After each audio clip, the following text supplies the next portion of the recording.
માલિકે પગાર ન વધાર્યો તેના કારણે એક કર્મચારી એટલો વિફર્યો કે તેણે મોલમાં પડેલા 11 એલઈડી ટીવી તોડી નાખ્યા.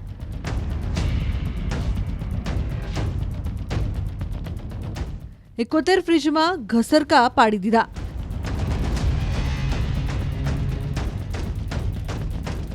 એક પછી એક ટીવી અને ફ્રીજ ડેમેજ કરીને તેણે 18 થી 20 લાખ રૂપિયાનું નુકસાન કરી નાખ્યું.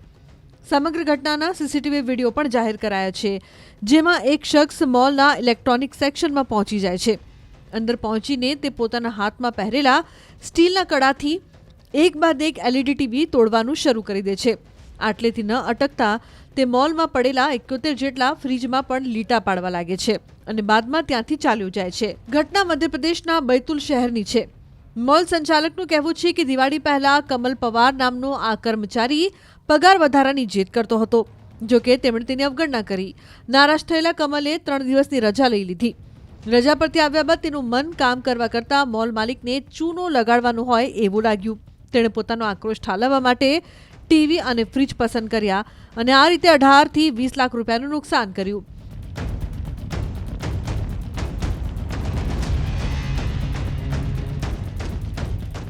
ફરિયાદ બાદ પોલીસે આરોપીની ધરપકડ કરી લીધી છે, પરંતુ પોતે માનસિક બીમાર છે એવું કહીને જામીન મેળવી લીધા છે. હાલ તો મોલ માલિક ચિંતામાં છે કે ડેમેજ થયેલો સામાન આપવો કોને. માલિકે પગાર ન વધાર્યો તેના કારણે એક કર્મચારી એટલો વિફર્યો કે તેણે મોલમાં પડેલા 11 એલઈડી ટીવી તોડી નાખ્યા.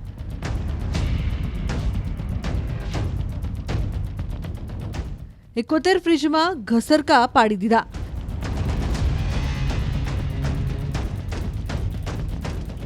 એક પછી એક ટીવી અને ફ્રીજ ડેમેજ કરીને તેણે 18 થી 20 લાખ રૂપિયાનું નુકસાન કરી નાખ્યું.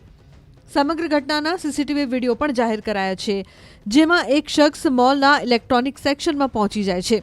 અંદર પહોંચીને તે પોતાના હાથમાં પહેરેલા સ્ટીલના કડાથી એક બાદ એક એલઈડી ટીવી તોડવાનું શરૂ કરી દે છે.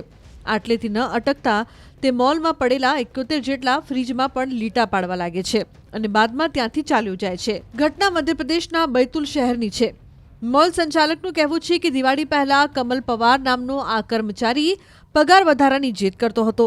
જોકે તેમણે તેની અવગણના કરી. નારાજ થયેલા કમલે 3 દિવસની રજા લઈ લીધી. રજા પરથી આવ્યા બાદ તેનું મન કામ કરવા કરતાં મોલ માલિકને ચૂનો લગાડવાનું હોય એવું લાગ્યું. તેણે પોતાનો આક્રોશ ઠાલવવા માટે ટીવી અને ફ્રીજ પસંદ કર્યા અને આ રીતે 18 થી 20 લાખ રૂપિયાનું નુકસાન કર્યું.